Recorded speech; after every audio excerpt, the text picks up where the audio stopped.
He was born in Japan to less than thrilled parents. They just didn't have high hopes for Pac Man. Nobody had high hopes for Pac Man. Yet the little yellow dot enchanted a nation.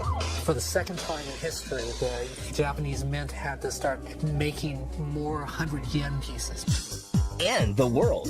Pac Man is part of a national phenomenon that had to happen when the TV set married the computer. His popularity caused worldwide havoc. There was an American reaction to it, and it was a big reaction. It was a very angry reaction. Hear the story of his birth. Nakamura-san was afraid that Americans would alter the P on Pac Man, so he changed it to Pac Man. His defeat. I had such a tight grip over the joystick at times, I was afraid I was going to shatter it. But I managed to cheat death. And how he captured our hearts. This is the story of Pac Man.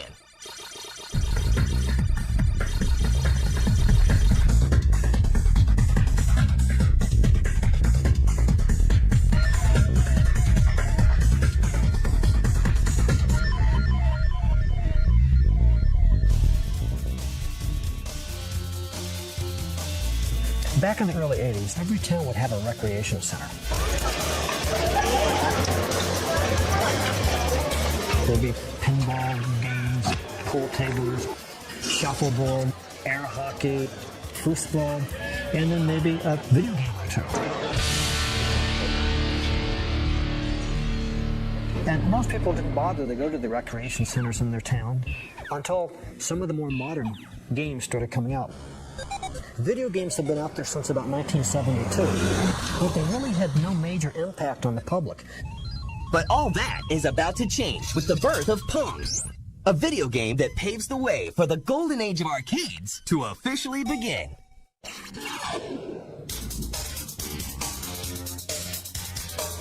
What you see here is part of a national phenomenon, a phenomenon that had to happen when the TV set married the computer. Space Invaders is like the first game in this three-game progression that brought the public completely into the arcades and made them become enamored with video game play. Space Invaders had initiated the wave and the excitement in arcades in both Japan and the United States.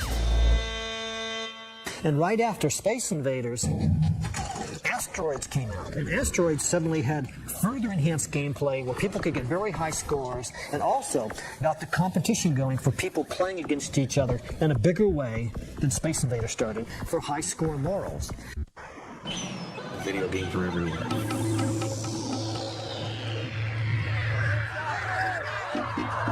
Everybody wanted to go, everybody wanted to play, everybody wanted to be the best. It starts with a quarter. By 1979, the American craze for video games is just beginning.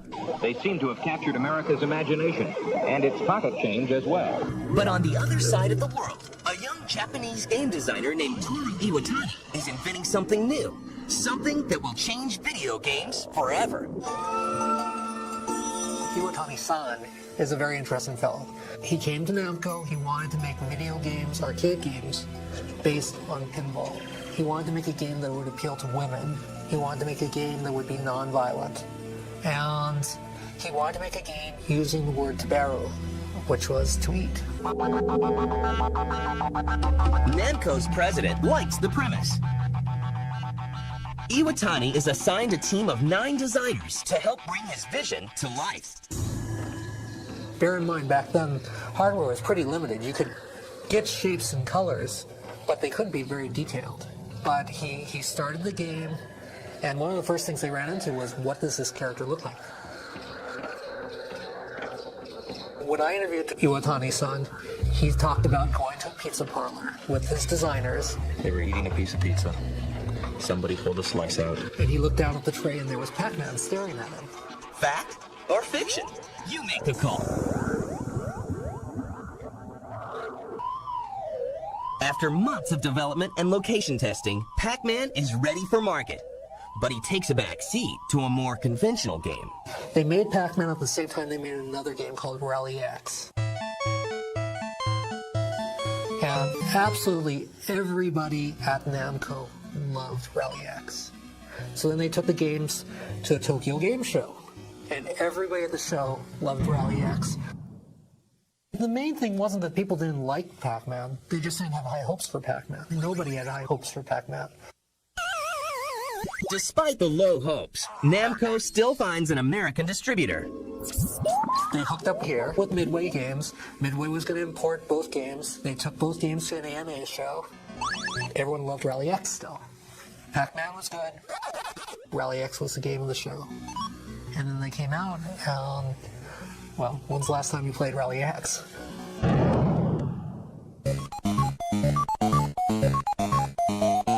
In 1980, Pac Man is released in Japan and instantly develops a feverish following.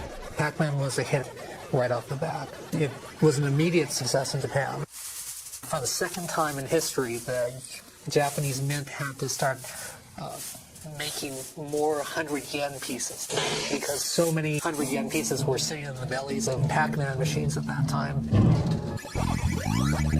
Now it's time to release the game in America. Well, with one major exception. It was originally going to be Pac Man, based on the shape, and Nakamura-san was afraid that Americans, with their quote-unquote proclivities towards dirty words, would alter the P on Pac Man, and so he changed it to Pac Man. With the new name in place, the Bally Midway Company releases Pac Man in October 1980 to a hungry American market. Coming up, Pac Man Mania. Pac Man is known as the cute game. What's the answer? You have to clear it up. Yeah, you have to get all the dots home.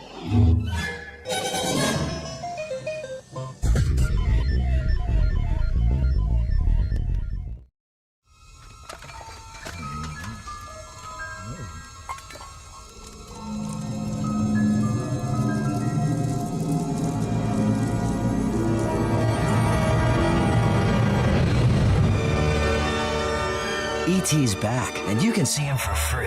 When you buy Reese's candy, you can get free movie tickets. See in-store displays for details.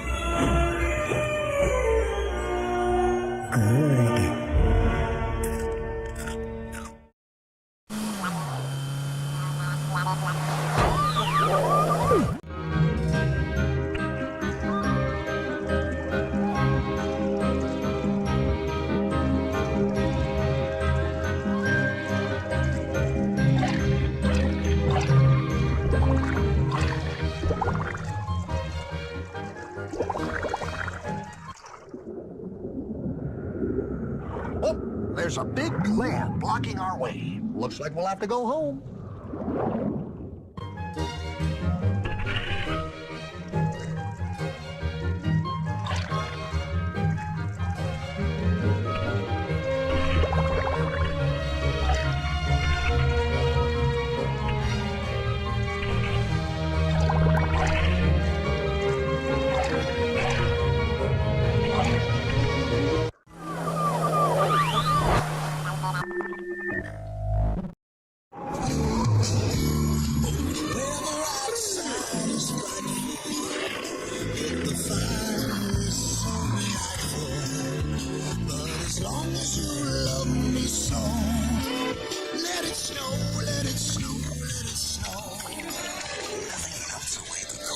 A delicious hot bowl of Campbell's chicken noodle soup. Let it snow, let it snow, let it snow.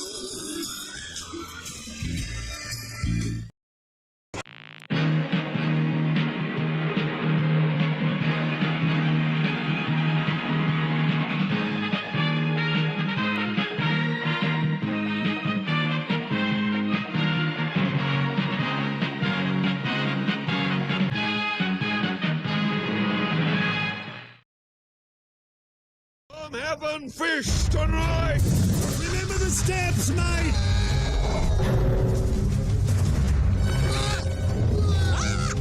Just one bite! Good, eh? There's no way out. There's gotta be a way to escape. find a way out. Sorry, you'll have to come back later. We're trying to escape. Okay, there's no way out. There's gotta be a way out. Look, here's something. Escape. I wonder what that means. It's funny. It's spelled just like the word escape. Let's go. Ah! Here's Brucey! Wait a minute. You can read? I can read? That's right. I can read. Well, then here, read this now. He really doesn't mean it. You know, he never even knew his father. Don't fall off the wagon! Oh, no, it's blocked.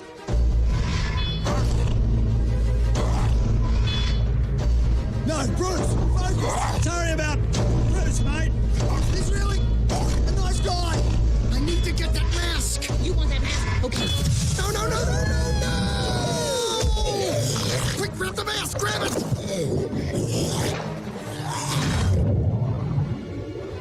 Oh no. Bruce. What? Swim away! Swim away! Ah, is the party over?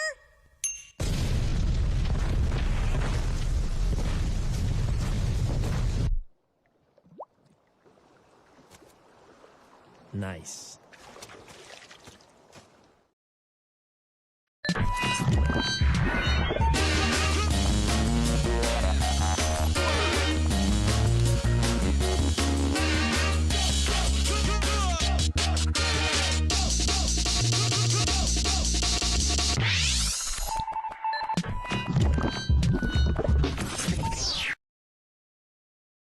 It's Empire Today's biggest sale, the 50-50-50 sale. 50% off carpet and flooring, 50% off padding and materials, and 50% off installation. That's right, half off your entire project. You can save thousands. Empire's 50-50-50 sale won't last long. Don't miss 50% off carpet and flooring, 50% off padding and materials, and 50% off installation. 800-588-2300 Empire. Today. Is it all there? Every game you've ever wanted to play, my friend. That's good. Vince told me you'd come through. Up for more? Sure. Yeah? Hey, you bite free!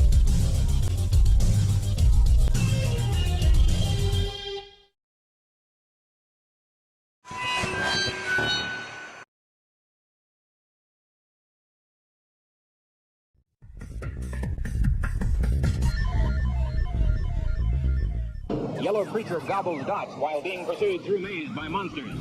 In October 1980, Pac Man is released in U.S. arcades, and America catches the fever. Oh, I played Pac Man the moment it arrived at a 7-Eleven just outside of Burley, Idaho.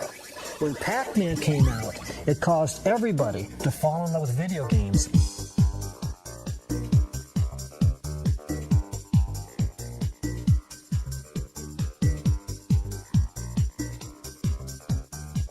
The biggest arcade game of all time, by a long shot, the biggest arcade game of all time. In the United States, it caught on. You'd go into any large arcade by mid to late 1980, and you'd see an entire row of Pac Man machines. And manufacturers have trouble keeping up with the demand. In suburban Franklin Park, you'll find Midway Manufacturing feverishly turning out 350 Pac Man games every day in 3 different cabinet styles. Remember, we're talking about 1980. We're talking about the beginning of MTV. People are still fascinated. They're fascinated with technology. They're fascinated with video, bright images, music, and the future. Pac Man brought more people in. People went to arcades specifically looking for Pac Man. The little yellow guy becomes the media's biggest star. Believe it or not, Pac Man games are wildly successful. Pac-Man finds himself in some very strange places. They pop up everywhere. I mean, 7-Elevens would carry them. Grocery stores are carrying them. The funny one is that at least one funeral home had a couple of arcade machines in its basement. Pac-Man was so good that it managed to escape the arcade and be a unique item for entertainment that could be found any place, not just an arcade. It was an incredible phenomenon at that time. suddenly, everyone wants a piece of the Pac-Man pie. Pac-Man was the granddaddy in marketing history of gaming property.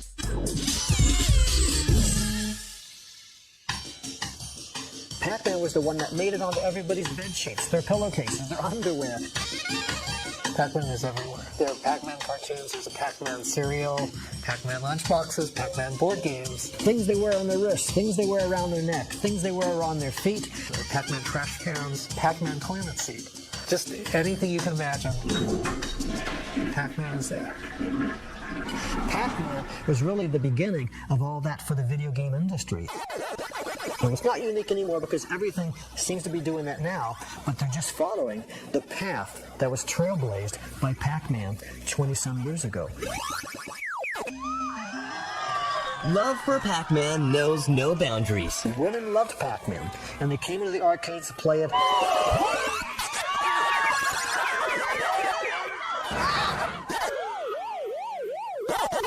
But Pac-Man causes mayhem among parents, and he finds himself on the wrong side of the law.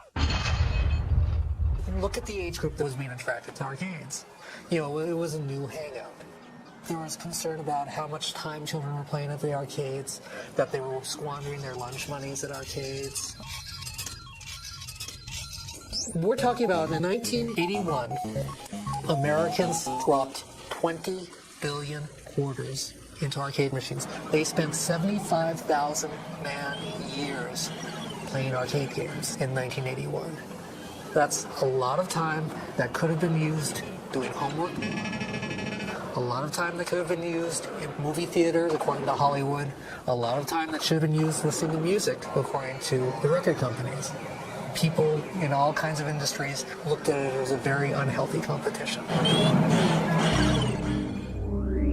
Pac-Man becomes the poster child for the anti-video game movement. Pac-Man really was at the forefront because it was the most popular and it was an image that everyone knew. Everyone knew the little yellow ball. Clearly that was the focal point. Then there was so much press. Everybody who wanted to control and regulate and limit video gameplay, well, then it becomes sort of a renegade thing. You're a renegade if you play it, if you buck the system. You make all the older people mad, or you annoy them, or you do what they're telling you shouldn't be doing. There were big court cases where arcades were limited in the hours they could open and where they could be located. There was an American reaction to it, and it was a big reaction. It was a very angry reaction. But the protests do little to reduce the fever. In fact, Pac-Mania is just beginning. Pac-Man had a very long lifespan. In 1981, Pac-Man was competing with Donkey Kong. But before it was competing with Centipede, and it was competing with Battlezone. I mean, Pac-Man had just these long, long legs. Pac-Man was hot right up until Ms. Pac-Man came and eclipsed it. Ms. Pac-Man is released in January 1982. But the game is created by college students, not Toru Iwatani, the creator of Pac-Man. Ms. Pac-Man's a great story. Namco had nothing to do with the creation whatsoever. A team of MIT grad students developed an add-on board, which they attached to an existing Pac-Man board to enhance the game. They went to Midway and they said, we've got this Pac-Man add-on, would you like to buy it? And the president of Midway basically said, hey, you know, we've been looking for a sequel to Pac-Man.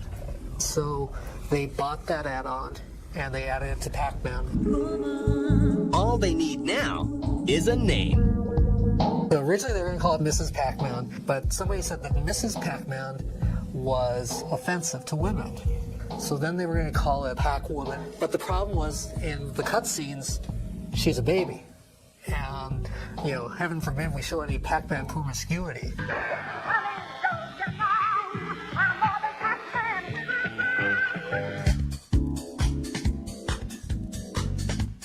So, a very politically correct Miss Pac-Man is ready for the arcades. Upon release, she immediately outperforms her predecessor, selling over 115,000 units. But her fame is short-lived.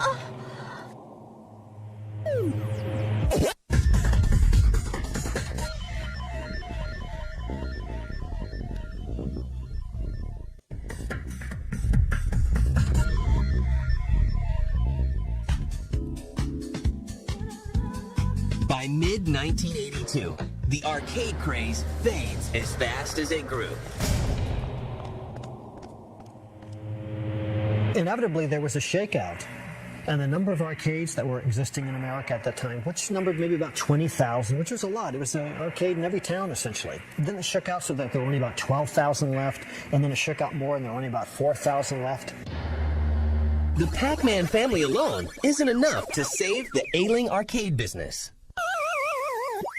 Games become unpopular when people get very good with them. You see, Pac Man is one of the greatest games, and the reason it's one of the greatest games is because it's also one of the hardest games. Players who become adept at it know that there are patterns. And so now all of a sudden, instead of people playing for 30 seconds, now you have people who can come in, they'll drop a quarter in, and they'll play for an hour. Or they'll play for 2 hours, or they'll play until they're just bored and go home. And that all of a sudden makes the arcade business extremely expensive. By this time, the public's attention has already shifted to another technological boom. In the spring of 1982, home versions of popular arcade games are flooding the market. I'd like an Atari 2600. Arcade knockoffs did not have to be especially good or especially attractive. They need to have decent gameplay, and they needed to have the name of the arcade game right on them. But can home consoles save Pac Man from extinction? In April 1982, anticipation rises for Atari's version of Pac Man for the VCS. Here comes Pac Man, biggest game in the history of arcades. People are really excited.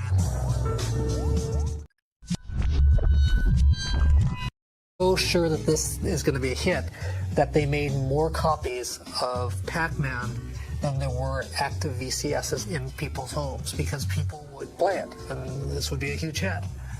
But the game stunk. The game really, really stunk.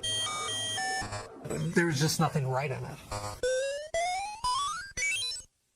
Despite the lackluster graphics, the public loves having Pac Man in their homes. And Ms. Pac Man follows closely behind. This Ms. plays only on the Atari 5200 Super System. Now you're talking. Attempting to cash in, competitors released their own versions of Pac Man. There were all kinds of knockoffs. So what these companies have to do is these companies have to create something that's very Pac Man-esque. And so you have all kinds of games that look like Pac Man. Meanwhile, Pac Man's legitimate relatives continue to flood arcades.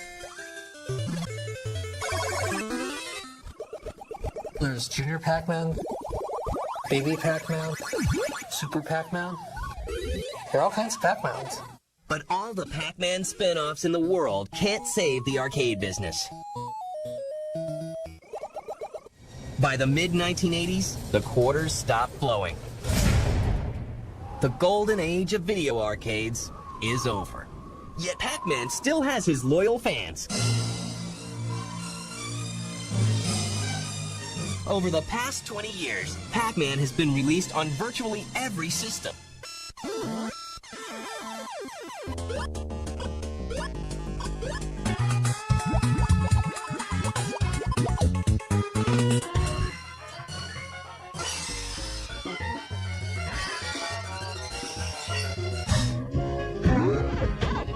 And the desire for high scores never wanes.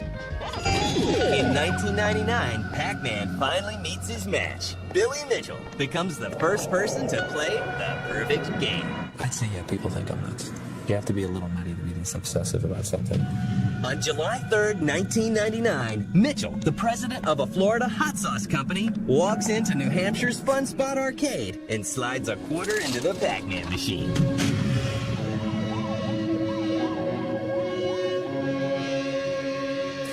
Such a tight grip over the joystick at times, I was afraid I was going to shatter it.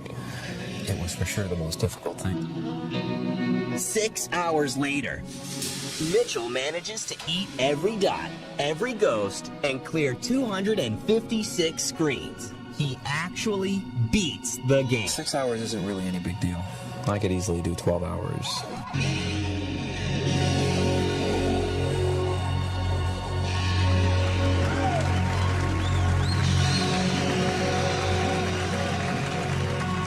The record-breaking feat makes Mitchell somewhat of a celebrity.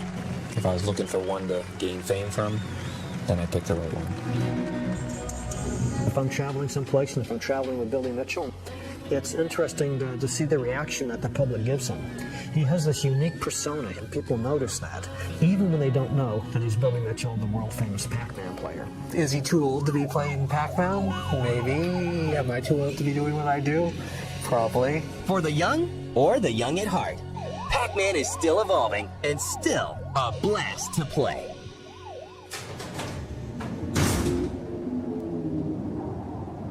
There are very few game characters from the early 80s who are still active in today's gaming scene.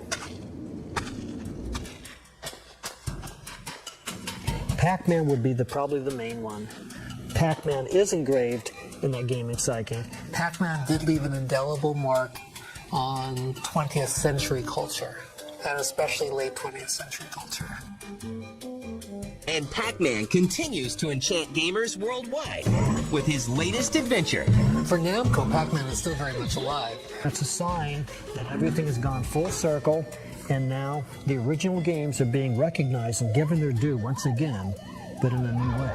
There will always be the people who are going to think about Robotron 2084 or Defender or Donkey Kong. But the biggest group will be thinking about Pac-Man when they think about arcades in the early 80s.